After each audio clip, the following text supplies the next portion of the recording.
الصلاة وأتموا السلام على خير الأنام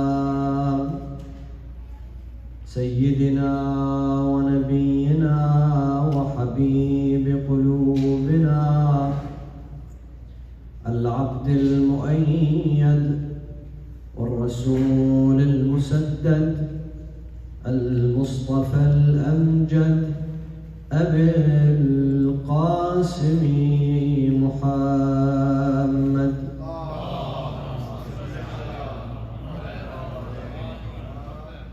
صلى الله عليه وعلى أهل بيته المظلومين.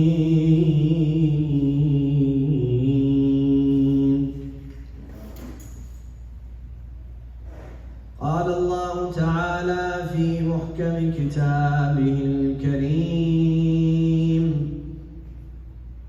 وقوله الحق وهو أصدق الصادقين.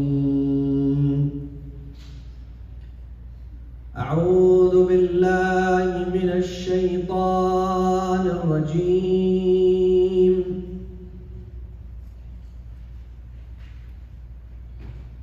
بسم الله الرحمن الرحيم.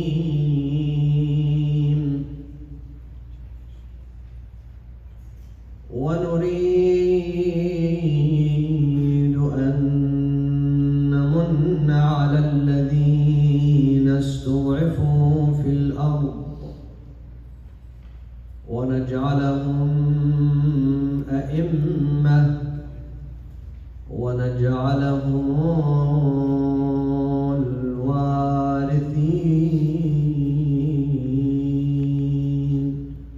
So we are gathering with the remembrance of Muhammad wa Ali Muhammad.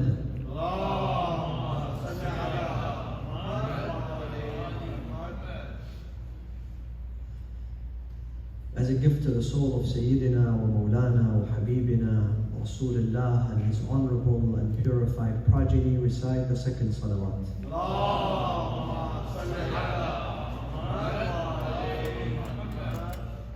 For Allah to shower onto this gathering with His infinite mercy and compassion, and to hasten the reappearance of Sayyidina wa Mawlana Sahib al-Asri wa Zaman, recite the third salawat with the loudest of your voices.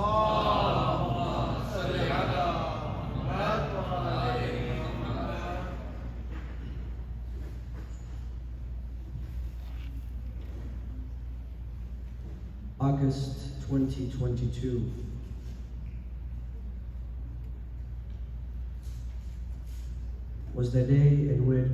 Was the month in which Salman Rushdie was attacked by a Muslim young man born and raised in this country.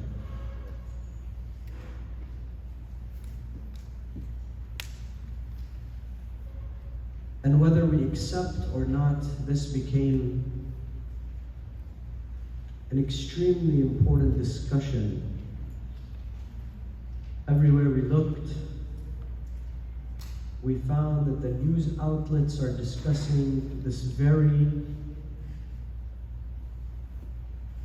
eventful news.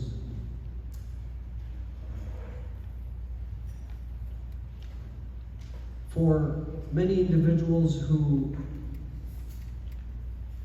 are in the professional sector, going to work, they came across individuals asking them what they believe, what they think in regards to the attack on Salman Rushdie. Similarly, students at universities who carry a Muslim name were asked, what are your thoughts on the attack on Salman Rushdie? High school students, even middle school students, even elementary students, are asked. There is a discussion. They have been made aware that such an attack took place on the soil of this country and was executed by a young man born and raised in this country who happens to be Muslim. And for us, the followers of the Ahl al-Bayt and those who attribute ourselves to the school of Ahl al-Bayt,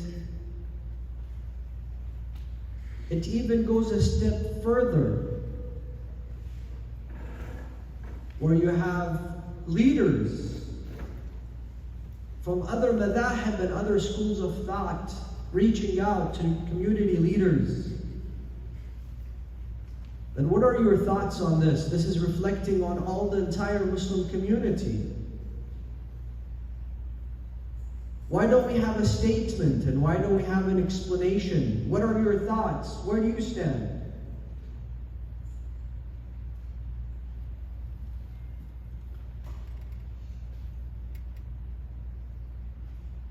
And the response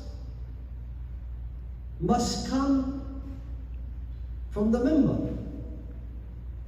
The response must come from the religious institution. The response must come from the leadership.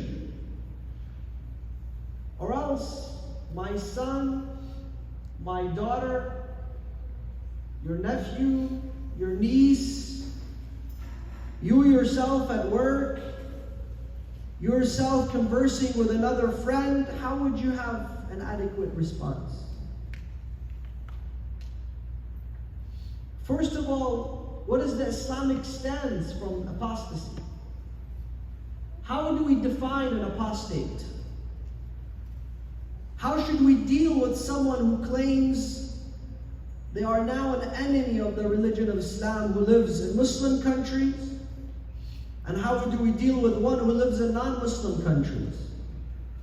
Those are discussions that must arise from the minbar, from such podiums, from such pulpits.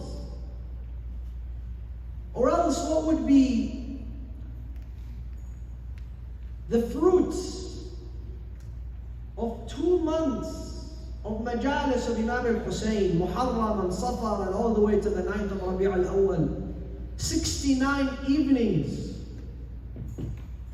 If we don't gather every single week, we gather at least once a week, twice a week, and we hear majalis. Yet, when our children are confronted with such issues at school, when our brothers and sisters are confronted with such topics at universities, when we come across such articles, we ourselves don't know what the response is. We ourselves don't have an adequate response.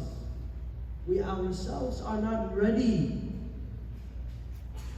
let alone be able to give a rational, reasonable, complete answer and response to others outside those 4 walls, others outside our religion.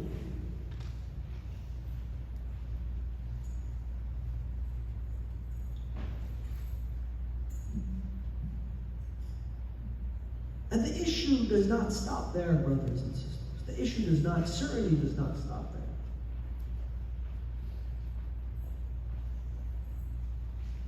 Not long ago, I was contacted by a young lady, a high schooler, who told me that I contemplate a lot, and especially on God. I believe in God. I still pray. I practice. However, I started developing doubts. Is God an illusion? Does He really exist? Is He really there? If He's there, does He listen to the cries of the orphans and the widows? Does He not see the wars around the world? Does He not see what is going on in Yemen? Does He not see what is going on in Ukraine? Does He not hear the cries of innocent mothers crying for a loaf of bread for their children? Does He not hear the plea of those suffering at the hands of tyrants, those who are in prison, those who are running away, fugitives from tyrants? Why do we have so much injustice and poverty around the world if He really were to exist? And those thoughts expanded on my mind. So the first thing that I did was, in my Sunday school, I discussed this with my teacher, my Islamic studies teacher. And my Islamic studies teacher was very upset, telling me this is sacrilegious, this is blasphemous, this is unacceptable. And the next week, my parents were contacted from the Sunday school of our local Islamic center. And they were told, please don't bring your daughter to our school. She's a troublemaker. She's causing trouble for us, stirring trouble for us. So my father was very upset. We put you to Sunday school so you learn Islam, but now you're turning the kids into atheists. They kicked you out of your school. Shame on you. And she said slowly some family members knew about this. So we started talking about this in family gatherings. And the next thing you know, in the family gatherings, people were also becoming upset. And I was telling them, look, I'm being genuine. I genuinely have those questions. Instead of kicking me out of class, instead of kicking me out of the school, instead of not answering my questions, please, let's talk about them. Let's discuss them. Give me some response. She said until one day my father came. I was a senior in high school. I was focused at school. I was doing well. He came and he told me, you're no longer my daughter. And I'm kicking you out of the house. So he kicked me out of the house. 17 years old. She said I had to sleep in women's shelters. I have to work just to be able to sleep somewhere at night.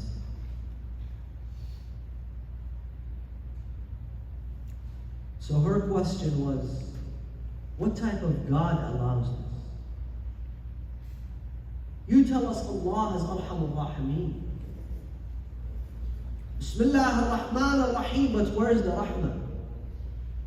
That I simply had doubts.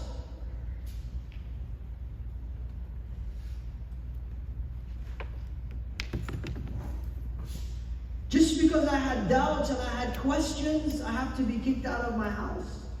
And I have to live all alone, and you tell me that Islam stands for Rahmah? Where's the Rahmah? Brothers, sisters, I've just shared two stories with you. One is a story that the entire world knows about, and that is the attack on Salman Rushdie. But behind that story are hundreds, if not thousands of stories of children who had to come home, who came to their parents, who came to their Sunday school teachers, who came to the religious leadership asking them, where do we stand?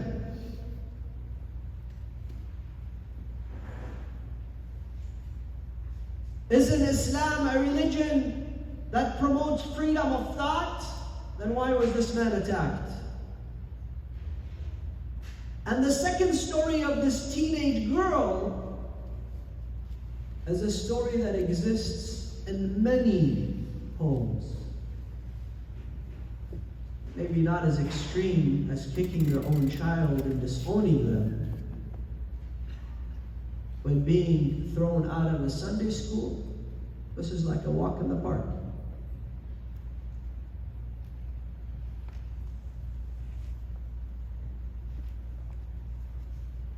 And amongst the topics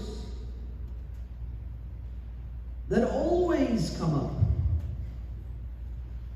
that need to be addressed properly, is this topic that we commemorate tonight.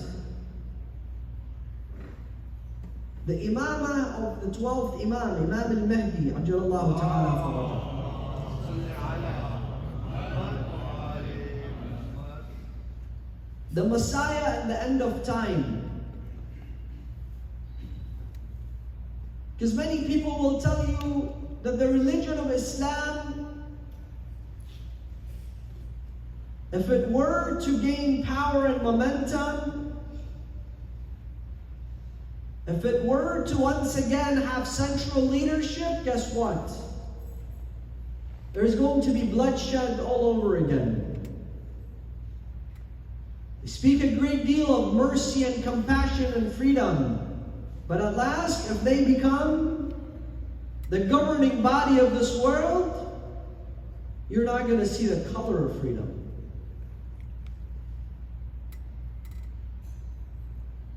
So this Mahdi is very dangerous. This concept of the Messiah is still misunderstood. And on the contrary of what we sometimes believe, that we, the followers of Imam al-Mahdi, the 12th Imam, we're the only ones that believe in Imam al-Mahdi. We're the only ones that believe in the Messiah. We're the only ones that believe in the return of a Savior. I'll tell you, after money, because money every single person believes in. So money, first is money. It's not God, by the way, because a lot of people think it's God, or religion, or prophets, or the day of judgment, or resurrection. It's none of that. First thing that every human being wholeheartedly believes in is what? Money. Christians and Muslims fought each other and they killed each other and they burned churches and mosques. And at the end of the day, where they were trading with each other's money. A Christian wouldn't mind taking the Turkish money, and the Turkish wouldn't mind taking the Christendom's money. Money. Many people will tell you we hate America. And everybody wants the dollar bill. Everybody wants the Benji. So money, every human being believes in. Good, bad, pious, righteous, tyrant. Everybody wants some of it. After money is this particular notion. And that is the notion of the end of time. Because there are people who do not actually believe in God, who believe in the Messiah, or who believe in the Savior at the end of time. If you look at Hindus, Buddhists, Jews, Christians, Muslims, the notion of the end of time is something that is prevalent in all and every single one of their ideologies.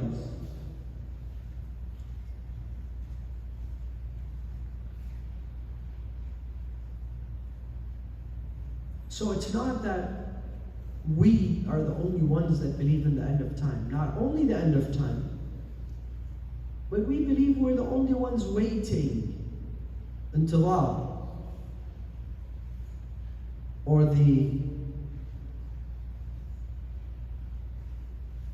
waiting for the reappearance or the arrival of the Savior. We are the only ones that believe in this. Our children are the only ones that believe in this. However, I believe that this notion unites the majority of the citizens of the earth. The majority of the citizens of the earth believe in, number one, the end of time, the concept of the end of time. We'll talk about that. And also, they're waiting for the Savior at the end of time.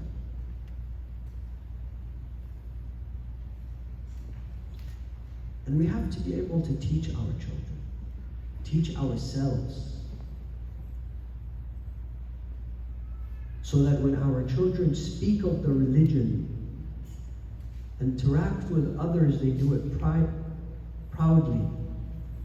They do it with confidence.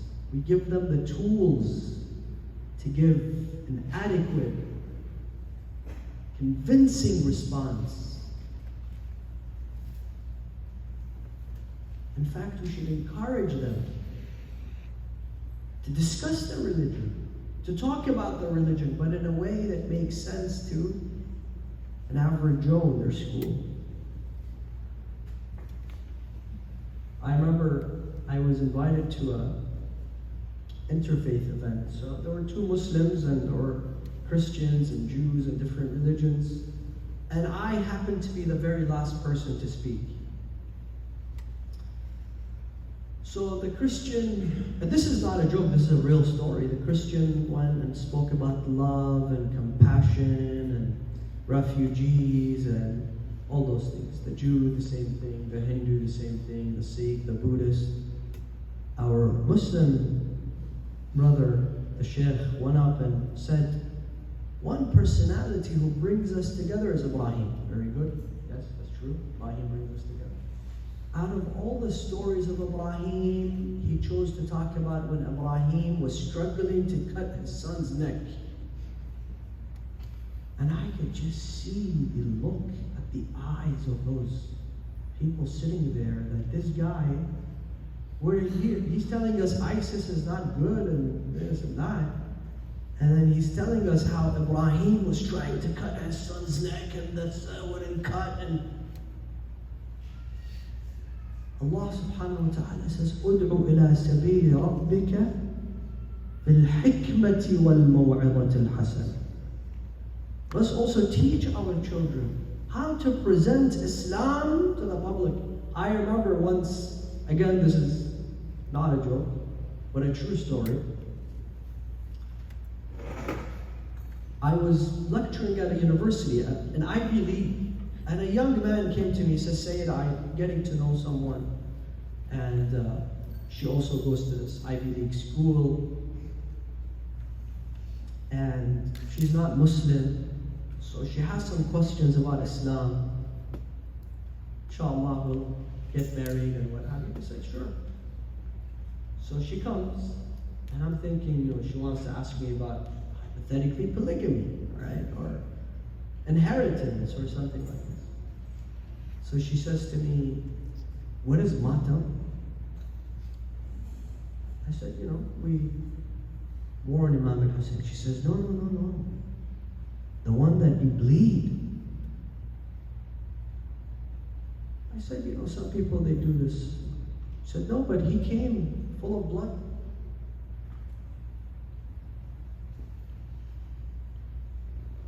You see, brothers, sometimes, by the way, this is in no shape or form against matam, but this tells us that we have not equipped our children. If he doesn't know how to explain that matam zanjir to someone he is getting to know, then we must focus on things from this institution that allow our children to be proud when they talk about them, when they explain them, when they become the driving force of inviting others to the religion of Islam.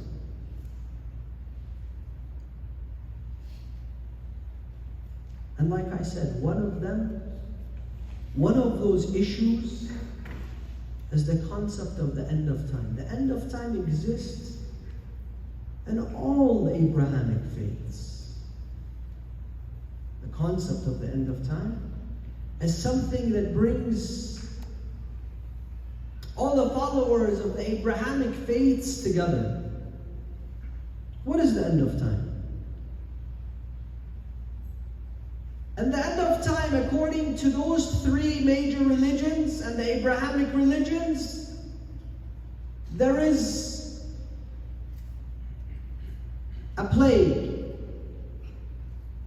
There is a global war. And there is global famine. And I remember in the beginning of COVID, many people were saying this is the adamant sign.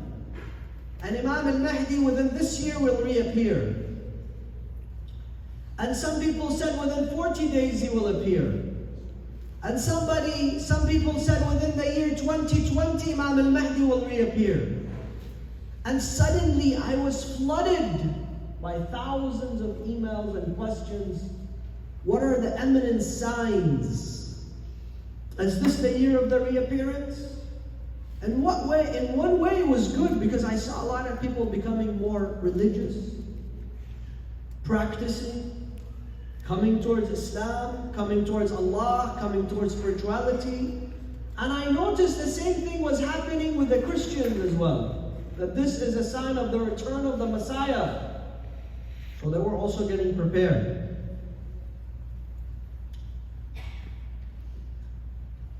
Some of the signs, like I said, is a global war.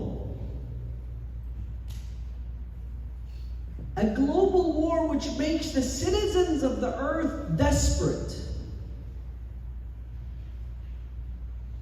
And it wakes them up from an illusion that they live in.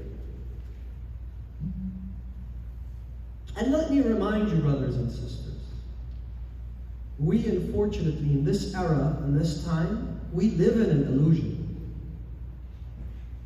Our minds are trained in a way where they do not see reality. Reality is twisted through media and subliminal messages that are given to us on a daily basis.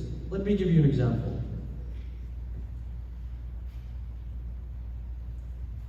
America is all about reality TV. Reality TV is very big in America. But it's far away from reality. In fact, the most popular show on American TVs for the past 22 years is a show called The Bachelor. The Bachelor. And then there's another show called The Bachelorette. What is this show? This show, which by the way, has broken every record in American TV. Every episode generates 500,000 tweets. 500,000 tweets. People talking about what happened in the Bachelor show, who said what did she say, what did he say? And then there is something called the Bachelor Nation. It's a nation of millions of people that sit and talk about what happened to a person who was in the Bachelor show and now they've moved on. You know, where's their home? What car do they drive? What is their job? What do they do? And what is this show? It's a show about 25 women fighting over one guy. And this is somehow reality?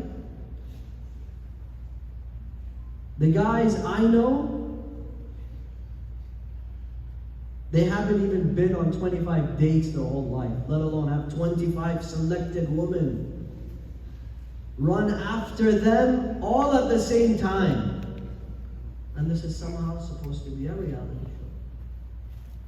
And the bachelorette is the same as well. The bachelorette is 25 men, good-looking men with mostly very low IQ, running after one woman. And somehow this is reality. Yeah, we laugh about it, but it has affected us in some ways. When there is a show that shows me the houses of celebrities, and you go in there and the camera rolls in and it's so big and large and luxurious, and they have 12 cars parked on the front yard and everybody's in smiles and there's kids in the swimming pool, and we're like, wow, so beautiful. This is the exterior of the home. Inside, it is rotten. Inside, you think they're as happy as what MTV is showing you? Absolutely not. Inside that home, they don't have a single night with restful, peaceful sleep. The Bachelor show, you would think, those guys are having a blast. Forget haram and halal for a second, right? You would think they're having a blast, right? Well, there is a book called The Bachelor Nation. It's written by one of the producers of The Bachelor's show. Somehow, every single one of them becomes chronically depressed. And then they start suing the show that, look, before this, I was fine. After this show, now I'm suffering from depression. And 22 years, only 6 people got married. 6 people. And those 6 people, 5 of them divorced. This is not a joke, those are facts. But this is what the illusion, we live in an illusion, let's accept this. With social media today, we live in an illusion. I really think, I've seen some people, believe me, let's say they have like 500,000 followers on TikTok or Instagram. They think that they can change the world. He thinks that those followers are absolutely real and they're there, and if I say, let's come out in the streets, then everybody's gonna, 500,000 people are, hey, calm down. This is all an illusion. If you're putting funny videos on TikTok and people are getting a laugh for 3 seconds, 5 seconds from what, clown business you're showing, you have no influence. This is not real influence. But this is the illusion that we live in. So number one, end of time, one of the signs of end of time is that human beings wake up from an illusion. They live in an illusion. The way we live, our definition of happiness is an illusion. We look for happiness that is a mirage. That is the number one sign of the end of time. That is what you should teach your kids. Because that is something every single human being understands today. An average human being in the Stone Ages would have at their disposal 2,400 calories of energy. 2,400. Today, an average American, 70 folds. 70 folds. 250,000 calories. Whether it's your car, your AC, your gas, your electricity, are we 70 times happier? Are we 70 times more content? No. Depression is on the rise. 50 years ago, were kids even thinking about suicide? Were they contemplating about suicide? And guess what? Who's thinking about kids? The kids in Yemen? No. The kids in Africa? No. The kids in impoverished countries? No. You see those kids flooded in Pakistan? They're not thinking about suicide. Who's thinking about suicide? It's my spoiled kids on their iPhone 13 Max.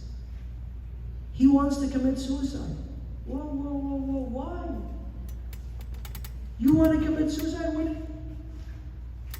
What happened? Oh, my friends, they have 50,000 followers and I have 5. Nobody loves me. So I'm going to kill myself. That is the illusion we live in.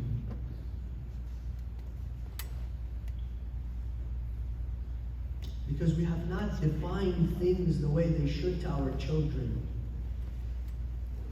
To ourselves. We as adults, we don't even know what happiness is. We don't even know where to look for happiness.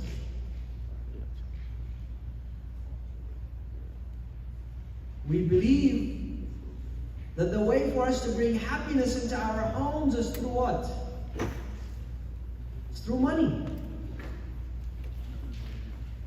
Work and work and work and work, bring money, and that's going to bring happiness to your family.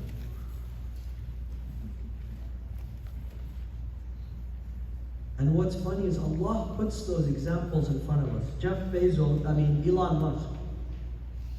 You all know Elon Musk, right? You would think at least his son would be proud of him.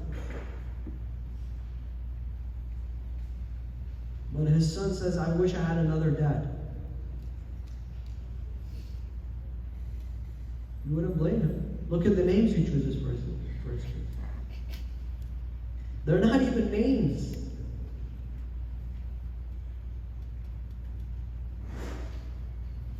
We have examples, every one of us. Every one of us has an example that this is an illusion, this dunya is an illusion. Our Ahlul Bayt have told us that this dunya is like salt water. Imagine, brothers and sisters, if you were on a ship in the middle of the ocean and you ran out of water for whatever reason. You know, your GPS broke down and then you're in the middle of the ocean and you run out of water. So you look around, there is so much beautiful water around you. It's clean, it's beautiful. And how could you say, I want water? They tell you we don't have water. Oh, what about all this water? They tell you can't drink from that water. If you drink from that water, you die. You should stay thirsty, but not drink from that water. Because the moment you touch that water, it is the beginning of your death. It is the beginning of your end. And they tell us that is the dunya. The more you drink, the more thirsty you become. The more you want, until you sink, until you drown.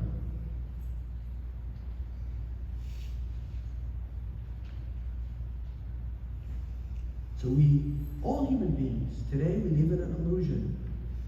Those things are meant to wake humanity up from their deep sleep, their hibernation. They start looking for justice. They start looking for equality. They start looking for true freedom.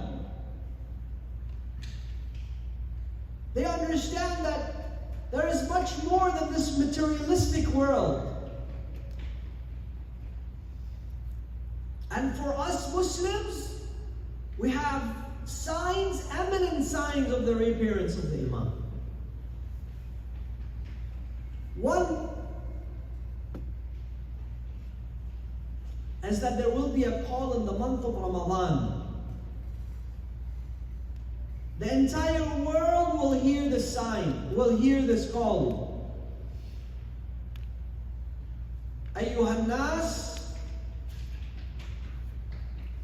O people of, or the citizens of the earth, قَدْ ظَهَرَ الْمَهْدِيُّ الْمُنْتَظَرُ. The Mahdi has reappeared. Now, some people will tell you, well, it's because we have media now, so every person will hear it because you get a notification on your phone. Maybe, but maybe not. Maybe through a miraculous way you will hear Al-Imam al-Mahdi. Ah, say it, come on. Doesn't make sense. 50, I'm not saying 100, 50 years ago. 50 years ago. For those who are the seniors in our gathering, if somebody told you 50 years ago, that's in the year 2022, more than 21 million people will go to Karbala, what would you say? You'd laugh. Well, are you crazy? 21 million people go to Karbala? That's impossible. It happened. The impossible happened. What about 250 years ago? What about the day of Ashura, when Imam al-Hussein was annihilated? Nothing of Imam al-Hussein remained. Imagine on that day someone comes and tells you, listen buddy, 1,400 years from now, 22 million people will walk to his grave. Yeah, of course we'll laugh. Say, this guy is dreaming. He's exaggerating. He's using God to manipulate me. But it happens. Don't be so quick and say, I do not believe in this. I do not accept this. That is the same trap that has been created for the followers of Ahlul Bayt. Why? Because they tell you, where's your Imam? Your Imam is an occultation? What good is the Imam in occultation? Your Imam, astaghfirullah, na'udhu billah, he's a coward. Why doesn't he rise to the occasion? Where is he? He's an occultation? He's hiding? He's a coward. Prove to me that he exists. I proved to you the other 11 existed. What difference does it make in your life? Did you believe in them? Did you follow them? Did you respect them? Did you obey them? No. Whether I prove to you Imam al-Mahdi exists or doesn't exist, still not going to make a difference in your life. But if you accept the Quran and you call yourself a Muslim, then Allah has given you the answer in the Quran. Isa was born, the moment he was born, they told Maryam, what happened, Maryam? Where did you come up with this kid? You're not married. What did you do? The same Maryam that they would go and take hajat from her, by the way. كلما دخل عليها المحراب زكريا وجد عندها رزقا قالت يا مريم قال يا مريم أنى لك هذا قالت هو من عند الله. People see that she's been fed from paradise. Every day she gets heavenly fruits. She came with a child. يا مريم أنى لك هذا. Your father was a good man, your mother was not a corrupt woman.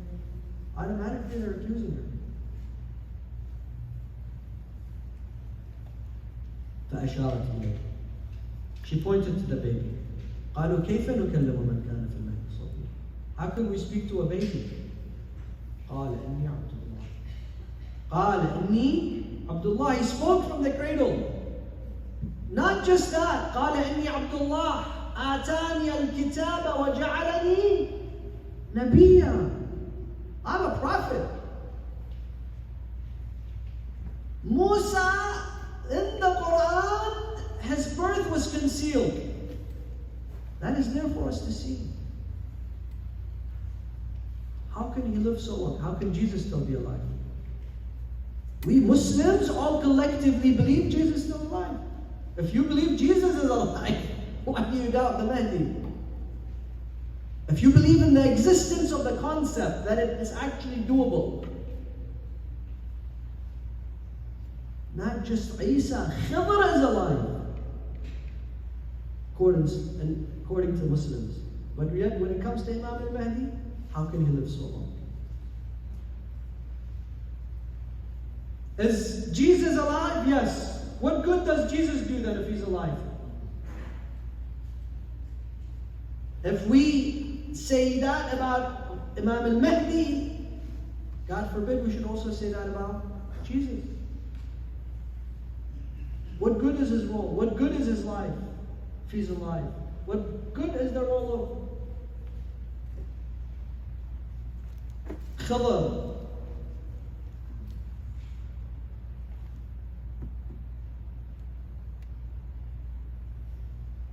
So, one eminent sign is that the world will wake up from a deep sleep.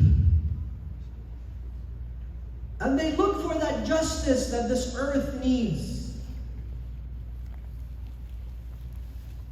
And a call comes out from the month of Ramadan. When the entire world is in that state of desperation, the call comes from the month of Ramadan.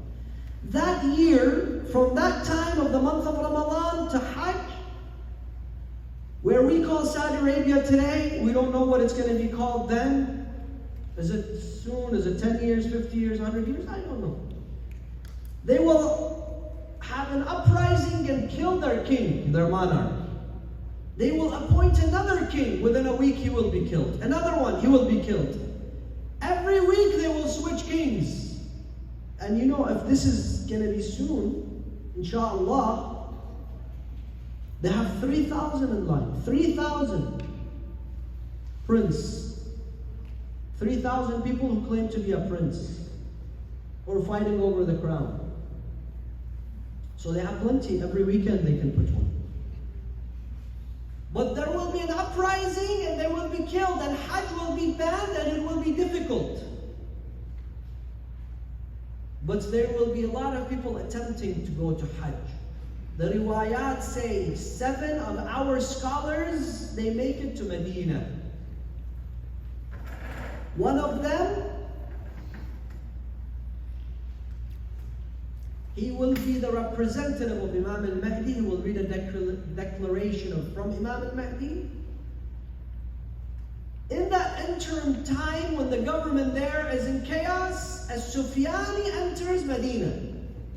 As-Sufyani enters Medina from the Levant. Inshallah, we'll spend some more time talking about this in other events. He comes and he takes this man, Muhammad, or An-Nafs al-Zakiyya. He is called An-Nafs al-Zakiyya, and he burns him and crucifies him in Medina. Crucifies him.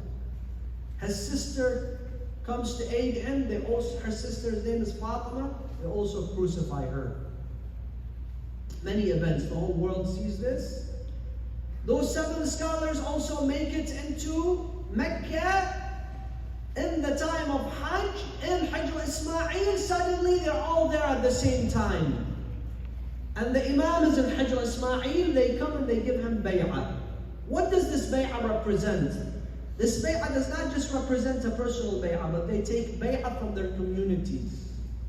Their bay'ah represents thousands, millions of people. They give that bay'ah to the Imam. Also, the 313 happen to be there as well. Some people believe 313 is the army of the Imam. That is incorrect. 313 are the deputies of the Imam, the representatives of the Imam. They are there, they give their allegiance to Imam al-Mahdi, then Imam al-Mahdi rises there in the Kaaba and he says, Al-Bay'atu Lillah. May he give him allegiance. And in the time of Salah, comes, let's say this is 2 a.m. Continues until Fajr Salah. At the time of Fajr, the Adhan comes, Imam al-Mahdi is leading the Salah. But who is going to be there? 2 personalities of Imam al-Mahdi. Khidr and Isa ibn Maryam. Jesus the son of Mary. So after the Adhan, Imam al-Mahdi says to Isa, Anta Allah, you are the spirit of Allah. You lead the Salah. Isa says, no. You are the Imam. So Imam al-Mahdi leads the Salah. Where is this? In Bukhari. In Bukhari. Bukhari says, when Imam al-Mahdi comes, Isa will pray behind him. And once the Christian world sees this, then they give their allegiance to Isa and to Imam al-Mahdi. And Imam al-Mahdi then makes his Capital, the holy city of Kufa, the capital city of his grandfather, Amir al-Mu'mineen. We ask Allah subhanahu wa ta'ala to grant us with the ability to see those days, those beautiful days, to make us amongst the followers of Imam al-Mahdi, amongst people who He is pleased with. Allahumma, and today's Friday, we put this day that belongs to Imam al-Mahdi behind us. Every Friday, brothers, read Dua al-Nudba. Every day read Dua al-Ahd. Every evening read Dua al-Faraj. Make a connection with your Imam. Allahumma kun liwaliyik al-Hujjat ibn al-Hasan salawatuka alayhi wa ala abaih fi hadhihi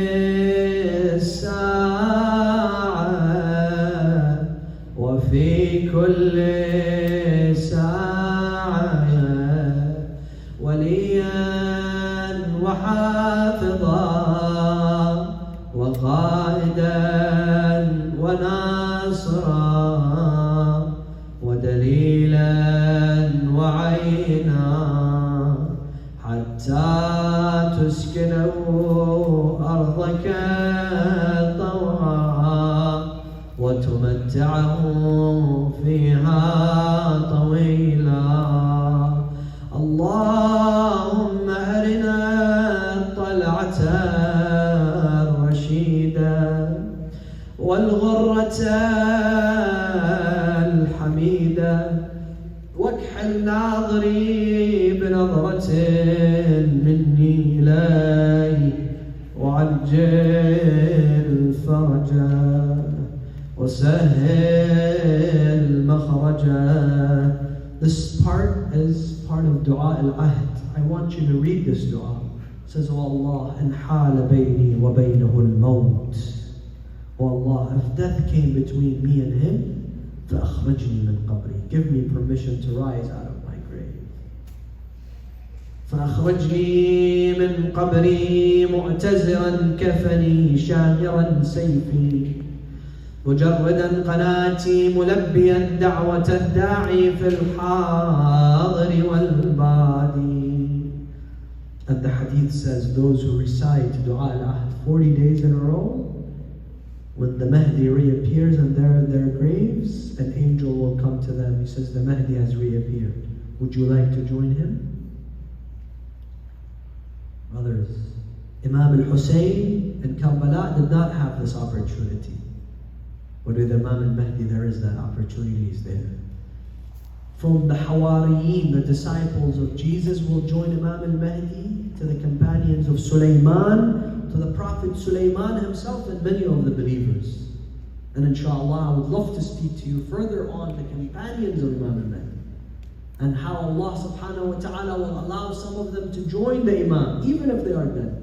They have the opportunity and the choice of joining him. And why Allah gives them that opportunity, we'll discuss those things inshallah. But let us pray that we are amongst those who witness that time.